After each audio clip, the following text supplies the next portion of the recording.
What's up, everybody? Tom Pelissero here outside Winter Park on yet another eventful day in the Vikings' always eventful preseason and training camp.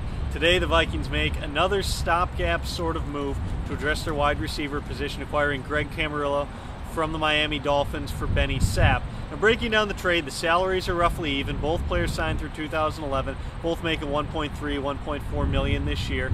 Camarillo is a guy who's caught 50-plus balls over the last two seasons. He's a gritty receiver, not a downfield threat, averages about 11 yards per reception, but he's another guy who at least has experience in the league. And as the Vikings were looking at their roster, with Sidney Rice missing possibly the first half of the season, with Percy Harvin's status from week to week being up in the air, they're looking at a roster that includes Bernard Berrien, who does have the experience receiving, but then a lot of unproven parts. Greg Lewis has been around the league for a long time, but has only caught more than 24 balls in the season once in his 7-year career. Logan Payne, a guy who has a low ceiling, is a gritty sort of player, but has missed some opportunities.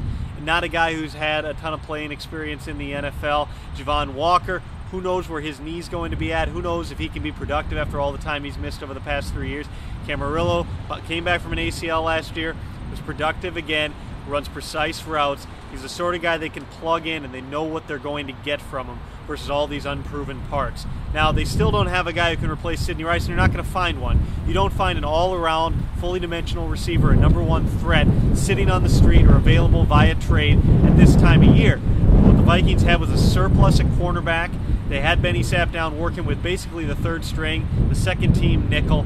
That's not a position you want a guy who's making as much money as Sapp is, and a veteran player. Really, the choice came down to the potential of guys like Chris Cook and Dasher Allen. Cedric Griffin, once he comes off of his ACL reconstruction, versus the experience of a Benny Sapp, who, while a productive player, a guy who has filled some roles, is not a guy you'd ever want to start, not a guy you want to play outside. He's a scrappy nickel and not much more.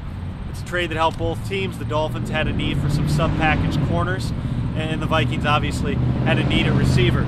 Percy Harvin was back on the field today. Doesn't sound like he did a whole lot. We're still going to be monitoring this. At this stage, I'd be surprised if he's ready to play in Saturday's third preseason game against Seattle, which is significant because that's a big game for the starters to be all getting on the same page, and it's really the last chance he'd have to work with Brett Favre, who in all likelihood will not play in the preseason finale the following week against Denver.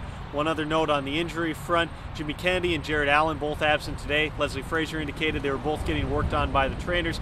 Kennedy's injury, while he's not obviously as impactful a player as Jared Allen, his injury is probably a little bit more concerning at this point, simply because we haven't seen him since the preseason game against San Francisco on Sunday, in which he apparently was injured. Allen was on the practice field yesterday and probably is a more minor ailment.